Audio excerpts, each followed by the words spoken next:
Hello and welcome to Veritas Populi, Truth for the People. Today we have our return guest, C. Richard Archie, to discuss the Tennessee Constitution. This is a return visit for you and we're glad you were able to come back. Thank you, Richard. It's my pleasure. Last episode we talked a lot about the Tennessee Constitution. We talked about the history of the Constitution as it began back in the late 1700s, and then there were different iterations or different versions, forms of the Tennessee Constitution up to what we have today. And then we're going to continue on talking maybe a little bit, finish up about the history, and then get into some of the meat of the Constitution. That's correct. I think it's important that people understand how the Constitution gets amended in the state of Tennessee. We have two different methods of doing that. We can either have a constitutional convention, which is called for by the state legislature, and that basically has not changed since inception. We've had a number of constitutional conventions since the original, and then they can also put forward independent constitutional amendments so that the people vote on those independently without having to go through the steps of having an election of delegates for a constitutional convention. And quite literally, that's what we've seen as of late. The few that we've had over the course of the last 10, 12 years have all been independent. We've had a number of them each time, but we haven't had a constitutional convention. Basically what's happened is the legislature has brought them forward. When's the last convention we had? And the last convention we had was 1959. Okay. And so past that, everything has come forward then as individual issues that have been addressed by the legislature, putting them forward. And nowadays, what happens is once they go through 2 years worth of readings for that and pass by majority rule, then they go on the docket for the next gubernatorial election. Okay. The last ones that we had, important, were your chance to change the way Tennessee arrives at who sits on our Supreme Court, which I think is one of the most important things going.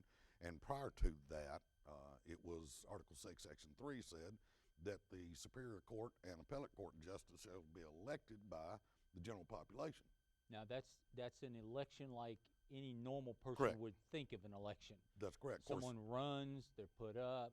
Yeah. Now, does someone just out of the blue run for that? Is that the way it used to be, or it was they were nominated by the legislature? Well, what happened is when Winfield Dunn was governor, they violated the Constitution and went to the Tennessee plan at that point, where a group of attorneys would make recommendations to the governor, and he would then choose and pick, and they would go to be ratified by the Senate. Okay. And so therefore, that's what we had been doing for a number of years. And so the constitutional amendment this last time, if you remember, Fred Thompson got up and walked across the screen 5,000 times, spent a lot of money on that. But basically what it said, if you want to be sure you get to vote for your Supreme Court justices, vote against this issue here. We don't want to keep this like it was in the Constitution. The Tennessee plan, somebody just dreamed it up and was doing it, and it was totally unconstitutional. That is correct. Because the Constitution said the people should vote, and someone they just morphed into this Tennessee plan, which just was blatantly unconstitutional. Yeah, that's correct. But everybody was happy with it, and so therefore, what we wound up with is the people had an absolute opportunity this last time to go back and to say we want to adhere to what the Constitution says, but we didn't. We lost that vote. And so therefore what happens now is the governor gets to appoint an individual, and then we have what's called retention elections. And if you'll notice, the very last thing on any ballot for a general election down there will be the retention election for Supreme Court justices in the state of Tennessee, and nobody knows what it's about. And so therefore, it's a lifetime appointment as long as they want to stay.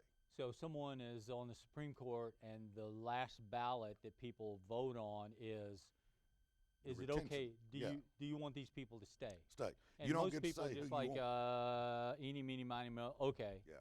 We don't even know who it is. That's right. And it's not a question of do you want this person to be your Supreme Court justice. The question is, do you want him to not be? Right. And so therefore, and they don't do any politicking for it. They don't, nobody knows who they are. And so that's just one of the issues that came up lately. I think we passed a constitutional amendment the time before that said it's a right to hunt and fish in Tennessee. Okay. I look at it this way. Anything the government can give you, they can take away. Right. And that's another one of those God-given issues that we shouldn't have been discussing. but it wound up on the ballot. The people of Tennessee did vote for it. And the way it goes, when you have that election, you have to have 50% of the people who actually voted for the governor. So it's not 50% of who is voting in the election. No. So if in an outlandish, crazy idea, if 10 people went to vote that time, correct, and 5 voted yes, or 6 voted yes and 4 voted no, that wouldn't do it. It has to be 50% of the amount of people that voted for governor. For the governor, that's correct. So I don't know how they're going to tell the difference in that. I've never been able to see that. I'm sure there is a method and manner that would cost the taxpayers a lot of dollars to figure out. But that's the way the rule sets right now. And it's not 50% of the people. No. So it might be a whole different group of That's people. correct. It's just the number of people. It's the number of people that vote in the governor's race. You have to have 50% plus 1 for a constitutional amendment to pass in the state of Tennessee. Sounds like a lot of people that make things complicated. Yes, I think that's the intent. I've told people sometimes I've worked in hospitals, and special big hospitals have an office of making things complicated. Yeah. So it sounds like they have that at the State General Assembly. But if you look at what's occurred with the Tennessee Constitution over the years, from inception, again, in 1796 is when we had our first one. That was when a group of delegates, 5 individuals from each of the counties that were at that point, once the governor at that time, who was Willie Blunt, and I'll digress for just a second. People talk about the volunteer state. What people need to understand is it had nothing to do with the Mexican War and any of that. It had everything to do with Willie Blunt calling for volunteers to go with Andrew Jackson down to fight the Creeks. You've heard the old saying, well, good Lord willing, the creeks don't rise. Has nothing to do with water. It had to do with the Creek Indians at that point. That's where that came from in the state of Tennessee vernacular. They called for a certain number of volunteers to go with Colonel Jackson at that point. He wasn't general, he wasn't president. He was Colonel Jackson. The Tennessee militia got together and they called for 4,000 people, and 35,000 showed up.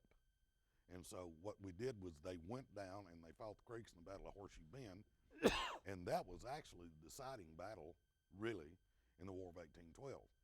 The Battle of New Orleans, that we're really famous for, and Andrew Jackson is famous for, occurred after the armistice was signed. The treaty had been signed, the war was over, but we didn't have internet at that point, so they couldn't get the word to them, and the battle took place after the war was over. But where we got our name, the volunteer state, is from the Creek Indian campaign that Andrew Jackson went down and fought down south of here, the Horseshoe Bend. In 1796, Andrew Jackson was one of the people that was in that group of individuals who wrote the Tennessee Constitution. He carried it to Washington. We did not have a plebiscite on it. There wasn't any vote. The federal government liked it well enough that they said we could become a state. We were the only one that ever did that. And so that was June 1st, 1796. In 1834, we had a constitutional convention where they rewrote a number of the issues within the Constitution. The main issue there had to do with who could vote and who could own firearms. And at that point, it said only the free white males.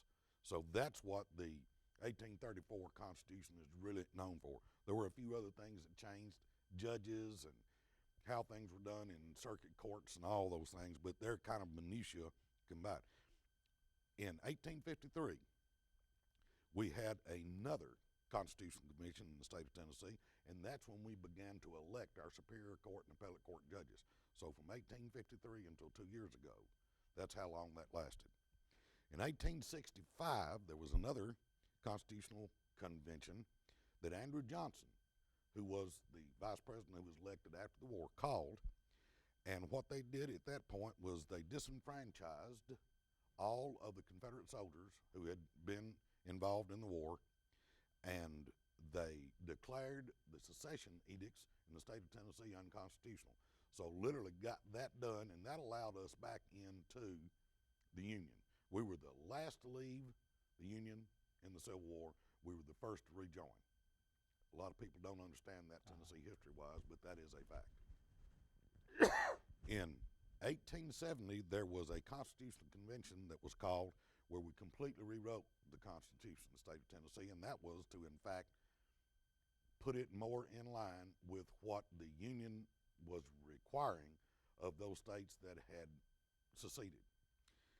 There were a lot of big changes where the location of the Declaration of Rights prior to that was in Article 11.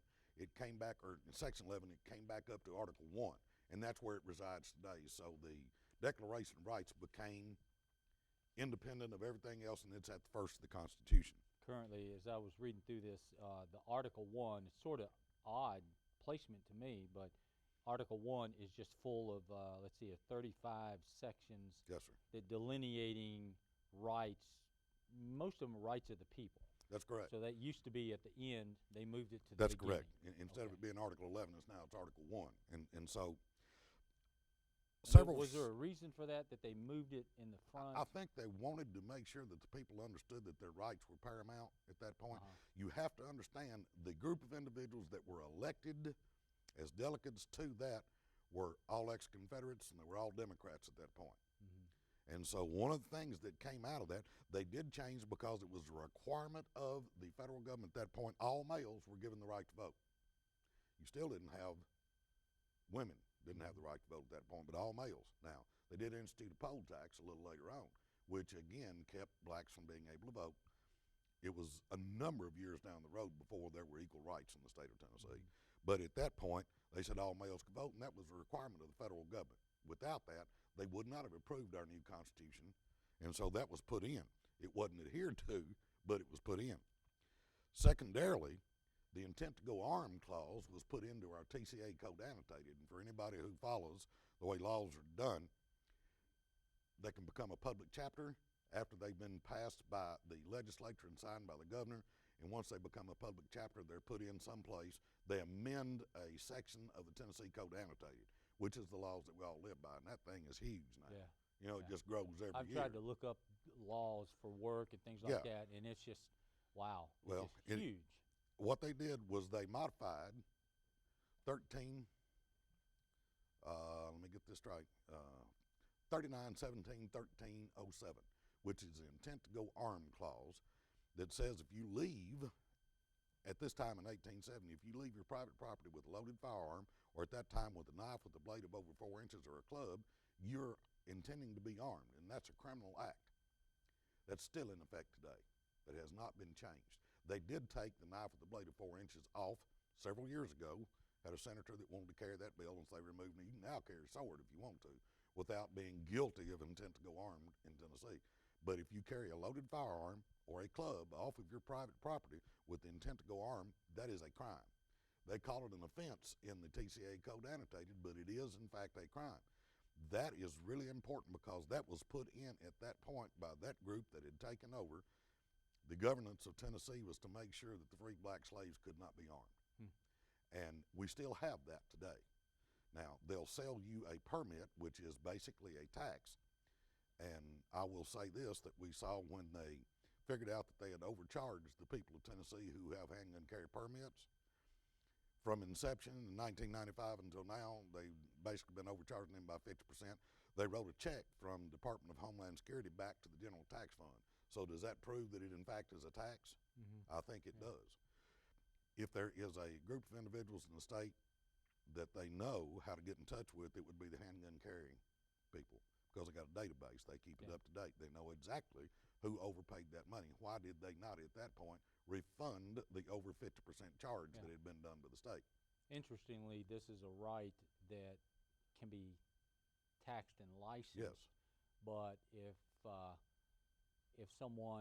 the state were to tax a newspaper for being a newspaper, that's freedom of the press. They don't interfere with that, or the newspapers will go nuts, or the right to free speech, or the right to, if they said you can go to church, but you have to pay a tax to go to church, people would just go crazy. But the right to keep and bear arms, in order to do that outside your house, you have to get a permit. For some reason, everybody thinks that that's normal. And then, you know, they go into all this stuff about, well, you can't have a bazooka, you can't have a nuclear weapon, and we're not talking about any of that. We're just talking about the normal thing that people do. They just carry a handgun. Well, so, that would be a whole another show, as they say in my part of the world down there. Right. When you talk about what the founders actually intended, Tinchcock said that every terrible implement of the soldier is the birthright of every American. Yeah. So it didn't make a difference whether it's tank or if you could afford an F-16. I see nothing in our federal Constitution says I shouldn't be able to own one. Right. Now, we've got a bunch of people that have been violating the law for a number of years, saying what we should and should not be able to do. And again, it's because people are lazy and don't hold their elected officials accountable for what they're doing. So but you've got the federal and the state violating that natural right. That is correct. Okay. And then in 1870, so many things changed. 1953, we had another constitutional convention, and that's when it went from a 2-year term for the governor to a 4-year term. What had happened with the governor before? He could hold a 2-year term, but he could only serve 4 of any 6 years, and so he couldn't succeed himself. They went backwards and forwards on that, and again, they tried to limit the power of the government, because if you remember, I told you in 1796, they didn't want a real strong governor because they didn't want real strong kings. We had just demitted from being under the rule of a potentate, and so they didn't want to set one up. So in 53, they said, now we're going to allow you to have 4-year terms on that, and I think that was a mistake, but here we are. In 1959, we had the last constitutional convention, and there really wasn't a whole lot that came out of that. And past that, we have started going, all of our constitutional issues have been handled singly by the legislator. And so what we've done is we've given over the power of the people again to the group of individuals who tend to serve a long time up there. So instead of it being just the average Joe out here in the community says, you know, we really don't like that and we need to look at it, now we've given that over. We don't have constitutional conventions anymore. We let the legislators put those things forward, and so it's really important that we understand that it makes a difference who serves us. Okay? Can the people, by just gathering signatures, submit and say, we want an amendment, or does it have to go through the It has to go through the legislature. Okay. There's no method. There's no vehicle for us to do it other than to just advocate. And again, that goes back to Article 1, Section 23, instruct your representatives. Right. Each of us has a lot more power than they would like us to understand. So if you want something done, it's going to be necessary. Case in point, I've been working on an elder abuse bill for the last 6 years in the state of Tennessee. I've yet to get it passed, but I haven't given up on it. Every year I make the same run.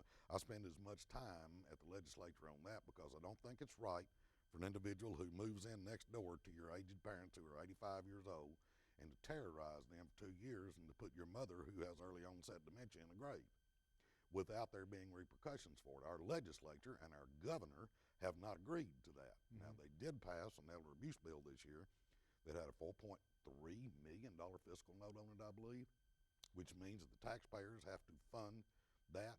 Normally, you can't get a bill passed that has a fiscal note of over, say, $50,000, $60,000 without somebody funding it. The fiscal note on the bill that I wanted to see carried this year or passed, and it passed through the House, through all the committees, and they put it behind the budget because nobody funded it from the governor's office. It had a $78,000 fiscal note on it. Now, they passed one that had a $4.3 million fiscal note, but they couldn't see the way clear. Right now in the state of Tennessee, if you're not a family member or you're not a healthcare professional, you can't be charged with elder abuse.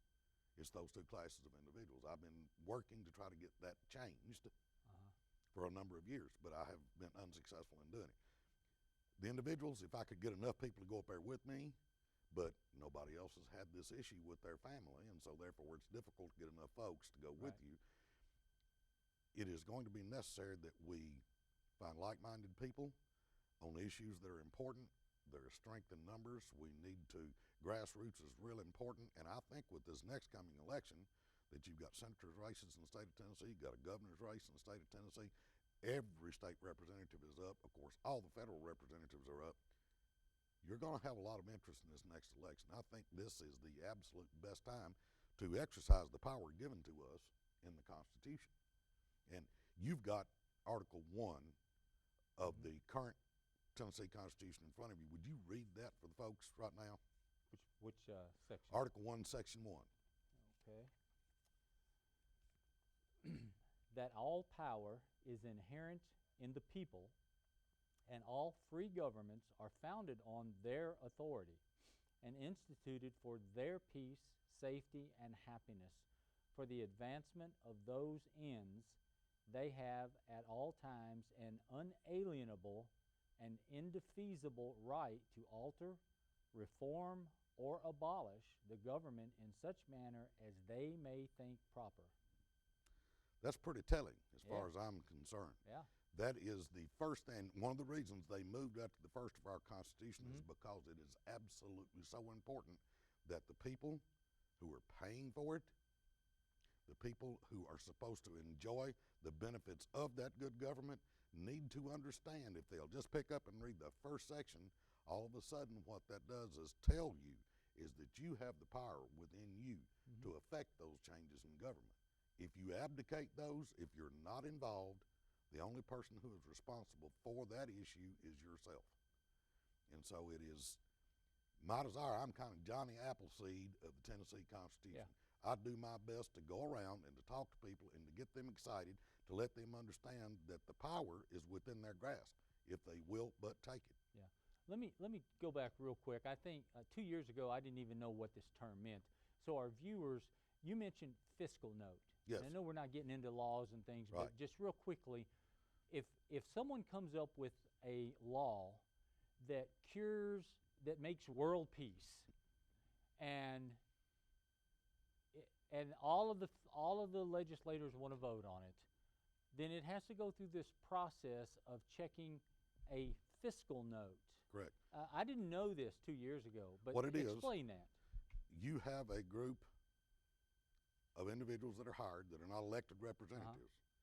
They're like bean counters. Yeah, they're bean counters, and what they do, they put their own spin on it. And if you don't think that the governor or the speakers of the House don't have a bearing on this, then you haven't followed constitutional carry in the state of Tennessee. But basically what it is some functionaries that will make their mind up on how much it's going to cost to implement that issue. Whatever and that law is, right. They decide how much it's going to cost. Right. And so they will assign, there is a fiscal note that is attached to every bill. Most of them will say non-significant. If it's not going to cost anything, they'll say not significant. Or they will go through like the bill that I tried to pass in my mother's honor to make sure that meth thugs who live next door to 85-year-old former Tennessee Teachers of the Year and who threatened their lives and absolutely made it impossible for them to enjoy their retirement years, they said it was going to cost the first time $150,000 because they're going to have to arrest some people and put them in jail. Yeah. And being as nobody wanted to fund it, it was just okay for them to do that. This year I was able to get it down to $78,000, and the sweeper, as they call it there, is supposed to be $100,000. Normally they go ahead and push through anything that's less than $100,000 because we've got what, a $2 million surplus, a billion, excuse me, in the state of Tennessee. But they didn't have $78,000 to guarantee that individuals who are that age won't be aggravated, stalked, and terrorized by their neighbors. Okay, let's get our viewers to understand this now. You've got a law that is going to protect elderly people. So you've got these bean counters, we'll call them, that work for the legislature, for the General Assembly, and they look at it and they say, well, if we pass this law, there's going to be some bad guys that are going to be have to be locked up. That means there's more state troopers, or there's more people that are going to have to go out and lock them up, and that's going to cost us some more money to put bad guys in jail, and it's going to cost, let's figure out how many bad guys, I don't know. Right. And it might cost $150,000. Wow, it's going to cost us money to protect these old people. We can't do that. So that's what we have to deal with, folks, when we deal with passing new laws. Everybody in the legislature might think this is a good law that will save people, that will protect people, but they have to go through this process where there's a fiscal note. It means money is going to be attached, so we can't pass that. And it happens every day in the General Assembly.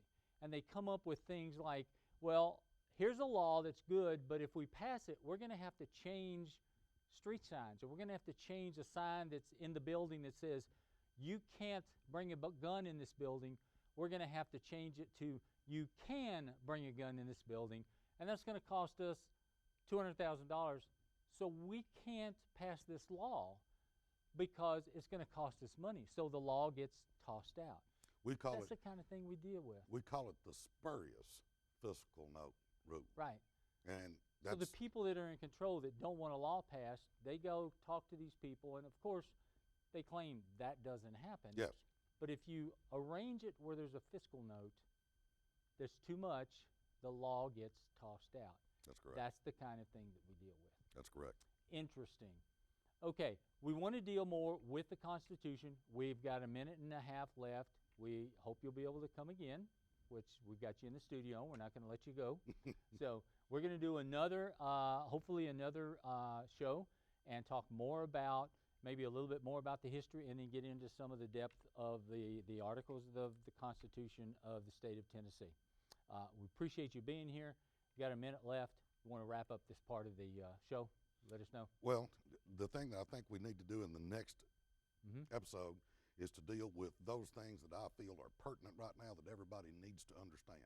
And underneath those, we're going to talk about the individual's power, and we're going to talk about what the legislators have promised to do. I think that having in front of everybody what that legislator's oath is extremely important. Right. And if we don't tell them what that is, they're not going to know. So I think, I promise you that you're not going to get a letter from your legislator saying, this is what I promised to do, but didn't.